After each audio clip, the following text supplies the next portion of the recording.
Hello and welcome to the first podcast of As the Dinesens Turn. My name is Jason Dinesen. And I am Tracy Dinesen, and we have had quite the adventure. This is our 2-month update because we have now officially been in Portugal for 2 full months. It's really hard to believe. I think it's, at least for me, it's setting in that this isn't a vacation. This is actually where we live.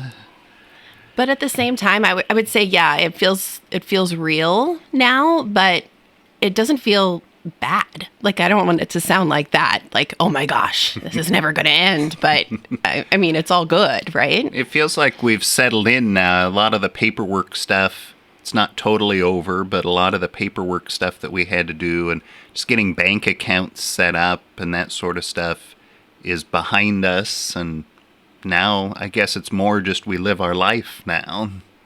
So what were some of the things, because you were the one who said we need to do this and got the lawyer and everything. So what are some of the things that drove you to say, hey, we need to pursue Portugal? So it started, we've been talking about it for 16 years, I suppose, that someday Spain was the place that we wanted to go initially. And it had always just been one of those bucket list kind of things that maybe someday we'd do it. Yeah, it was like the retirement dream. Let's retire. And I was like, we could live in a van. You still say that. I know. I still think that there's something about, when the kids are gone, like we don't need tons of things. Like, let's get ourselves a van and we can go everywhere. But yeah, I mean, it was one of those things we always talked about, like, oh, we need to do this. And then in March of 2019, I had a little incident. Guess we have to be careful how we say it. We had an incident at a chiropractor's office that landed me in the ICU for 5 days. That's a long story, but that kind of caused a pause, I guess, on life, reevaluating what we're doing and why. And then it just happened that 2 months after that incident, we went and walked the last 10 days of the Camino de Santiago in Spain. With our dear friend Taylor. Shout out to you. Thank you for helping us with all of the crazies, because Yes. They are wonderful, wonderful pilgrims, but it was quite the adventure. Not something we thought we would be doing. Come March, we were like, can this really happen? And then it did. It did. I mean, there was some busing and helping people and injuries and things like that, but it worked out well. I had thought before the trip that I would be able to keep up with the students and show them how things were done. But then that little medical incident happened, and that's my excuse, at least, that it sidetracked me. And so I walked about 5 days, and then the last 5 days I had to take the bus. I'm not sure if it was really the medical incident or just that I was a little older than I thought I was, and my Achilles tendon wasn't being very cooperative. Well, I mean, to be fair, though, you missed out on a good, 8 weeks, probably close to 8 weeks of training. So, I mean... That's what it was. Yeah. There you go. I'll help you out. Okay. So, anyway, that Camino de Santiago trip, I think, was a good thing for us. It would have been a good thing whether I had had the medical incident or not. And it caused a lot of reevaluation of lots of different things. But, in the real world and in life, you can't just we're going to do this. And then COVID hit. Oh, yeah. It was, yeah. And I guess for me, for the job that I do, I started thinking about why are we doing what we do, and why do we not follow our dreams, I guess.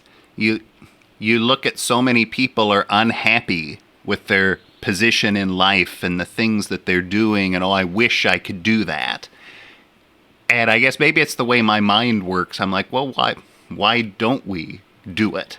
And so I started, it would have been the summer of 2020, started investigating how to make a move to Spain is what we initially wanted to do, move to Spain.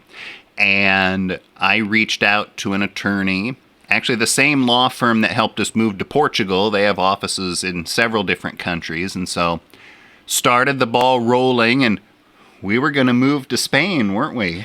Well, we were, but then, of course, COVID complicated things, as well as being an inspiration. Brexit, at the exact same time, everything just kind of came to a standstill, and we had already sold our house. Like, I had put in my resignation, like it was happening, and then oh crap, what are we going to do? Because it all fell apart. We should probably back up a little bit. When we say "As the Dinesens Turn," our life is always, and it's been this way forever, it's surprisingly complicated, always. I would say eventful, but that's okay. I mean, I would say that there's never a dull moment, even when you wish there was a dull moment. But that's kind of par for the course and always has been. So I think that we reevaluated, we kind of regrouped, and we thought, okay, it's just not meant to be, right? We're like, okay, so we'll wait until the kids are grown and gone, and we'll kind of see what happens, like we'll wait until they go to college, right? Like that's soon enough. I guess Jason, though, had other ideas of if it was soon enough or not, because I mean, we really, I worked at a public school for a while. I went back and worked at a wonderful college that I love dearly and still love dearly. But I think that we realized that, COVID burnout, my burnout was really real. I mean, and I have to say that I still feel fried. And I'm still having this identity crisis of who the heck am I and all of those things, which I can talk about more later. But I was not okay. And you saw that. Mm-hmm. So. Yeah, the burnout, you were very burned out. And I know in talking to people, it's like I feel like your personality was even different sometimes. Yeah. From what it was, if you go back to 2015, 2016, and then it was just kind of a spiral of burnout from that point forward. But it was for me too. We moved on March 15th, right in the middle of tax season, which that wasn't the plan. That's just kind of what happened with how everything fell together. This was the first tax season, even though I was probably working the same number of hours.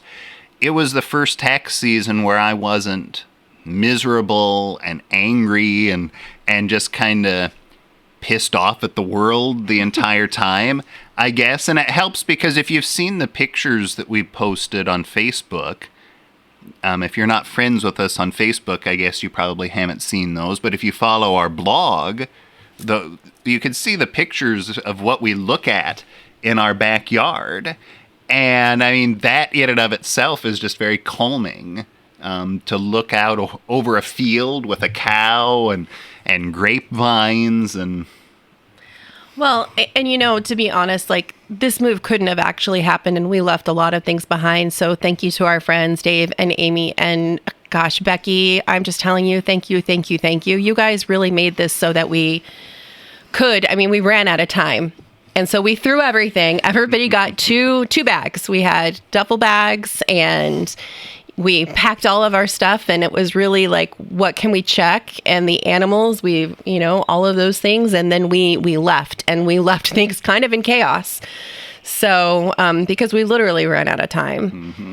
So they stepped up to make that happen. And, the house is closed and all of that has been taken care of, and we can hardly wait for them to come and visit and see us. But I think you're right.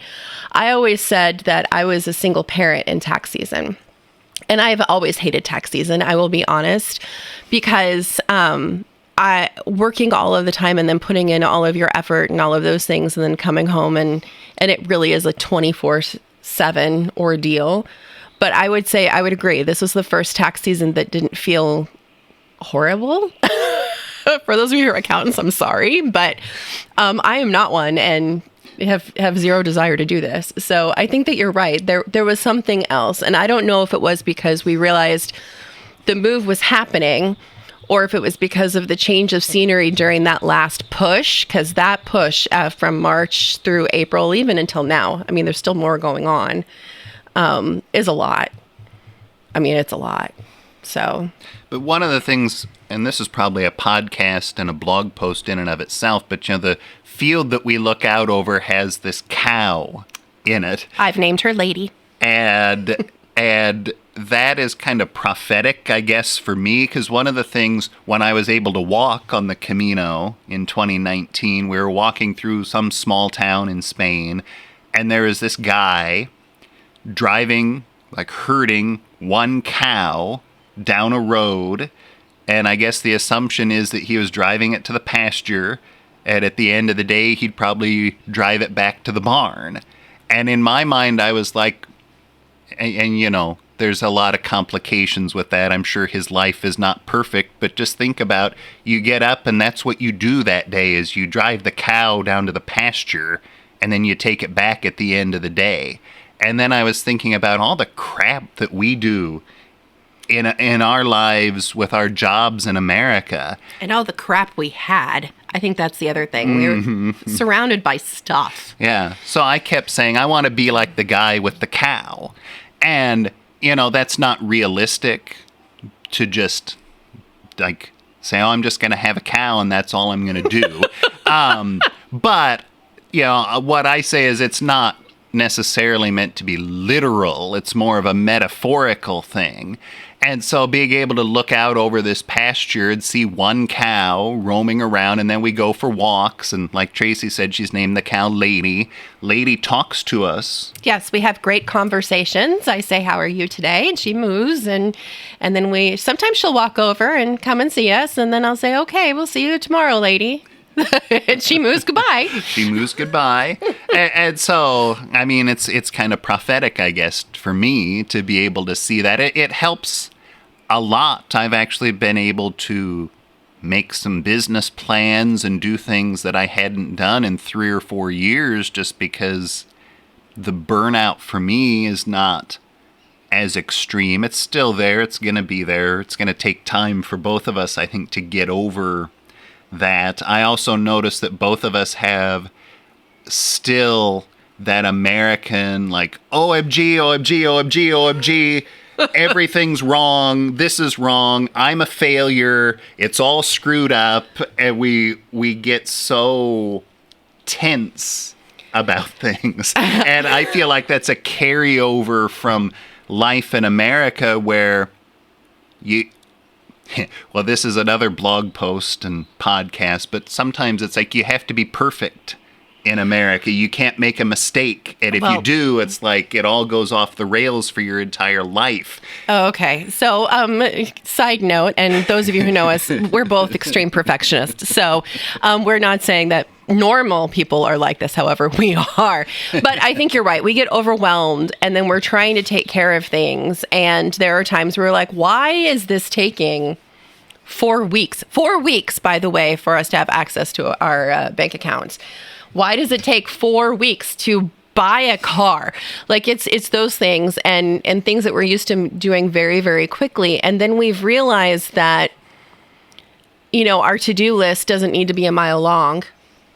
And that doing one thing or 2 things a day is reasonable when you also live a life and have a family and work your jobs and all of those things.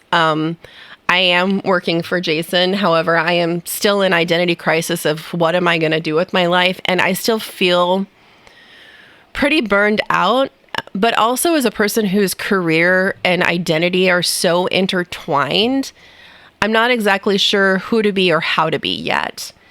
So I've kind of leaned into, caretaker and coordinator and making sure the kids have what they need at school and all of those things. But when there's a hiccup there or I worry about something, I agree. I get pretty emotional in trying to deal with it and all of those things because I feel this immense pressure to make sure, as the one who understands the most Portuguese, to make sure that everybody's okay. But at the same time, those moments are few and far between, I think, for me. Like, I think there have been maybe 3 or 4 days where I thought, oh my God, can I really do this? And that's over 8 weeks because everything else just completely outweighs all of this, like the stress and the burnout pieces. We have been so lucky So, and there are certain things that I think that are just faded.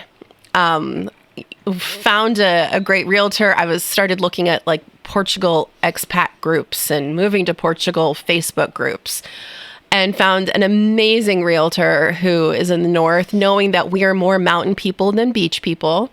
And he posted that he had a property to rent, and I jumped on it, and it is the perfect place. It's small.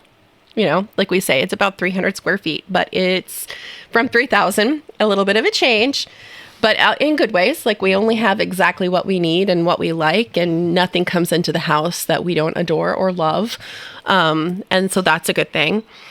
And then he, thank you, George, for helping us with everything, helped us set up all of our electric and our water and our cell phones. And if we'd had to do that on our own, I think we'd still be swimming. Mm-hmm. But, him and George and Carla have become family, really. And I think that's true for so many people we've interacted with in just our day-to-day life. It's just like, you meet the banker who speaks English, and you meet with her for 4 weeks, and Martha's amazing. And now is, you see her on the street and you have a conversation, and how are you? And, the directors at school, Sandra and Elizabeth, are amazing. And Senor Antonio, who, guards the door to make sure people are doing what they need to. It's just, they become part of your day-to-day life. And so I think that in a real way, though, it's deep conversations. It's not just a, hey, how are you? Bye. I don't really want to hear how you are. It's an authentic interest, and on both sides. And in brutalized Portuguese, or, all of those things, you can make it happen. Mm-hmm. Yeah, I think that, we're doing it the difficult way, no doubt. Probably.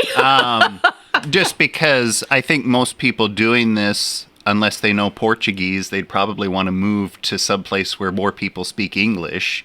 That's just true. Because, we're living in a village of, well, the sign says population 489. Yeah, outside of, to be honest, that's like 5 minutes outside of the larger city that's got about 10,000. There you go. Yeah, I think that if you're planning to move, and more people than you would think are like, maybe I'll do that. I think you have to think about your language skills and plan accordingly on where you want to move. Thank goodness for Tracy as the interpreter and helping with that, because I would be lost if not for Tracy's help. I don't think that's true. I would say there are a couple of things. One, I was pretty purposeful in choosing this kind of location. Language professor here. But I wanted something that was authentic. I wanted the real culture. I wanted a real life. I wanted a real community that we would be a part of, but that we wouldn't be surrounded by people who are speaking English inside of Portugal. I think that was my thing that I wanted to avoid, and that makes our lives more difficult now. Because there's a lot of pantomime and charades and, misunderstandings or writing things down or things like that. But I think that was one of the things that we both wanted. There are wonderful expat communities that are very, very active, not too far from us, and that we can go to their meet and greets. And so, Braga, the bigger city, the biggest city that's close to us, is 15 minutes, 20 minutes away by car.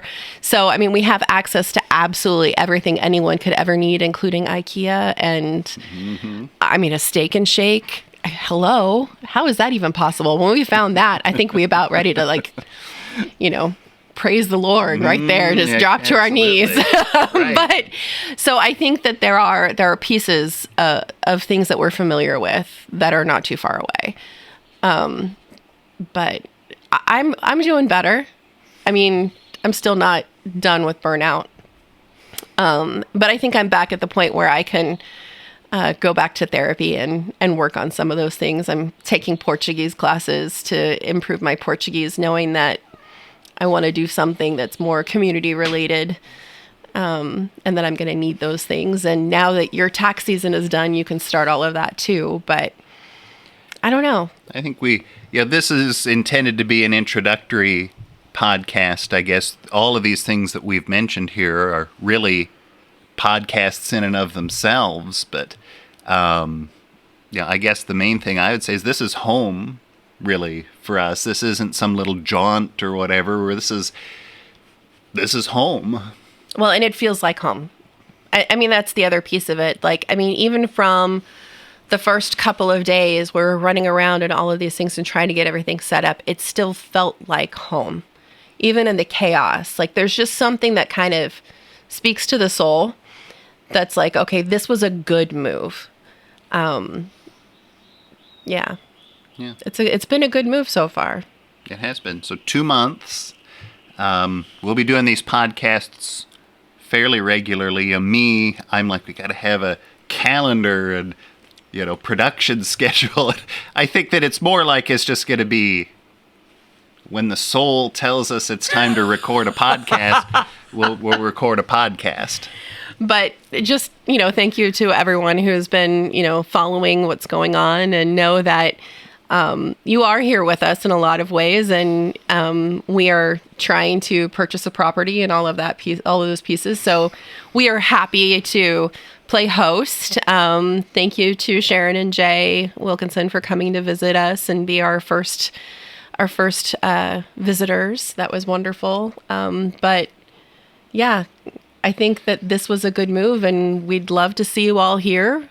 We don't get to travel back for a while, probably. We've kind of shot that wad, but all is good. It's a really good change. Yeah, it's been good. Well, that's it for this episode. Catch us again on our next one, where we'll talk about something. I think we need to talk about I think we need to talk about living arrangements. Let's go there, because this is a very unique piece of where we are, and the 300 square feet and all of that. I think we need to talk about what living is like. Okay.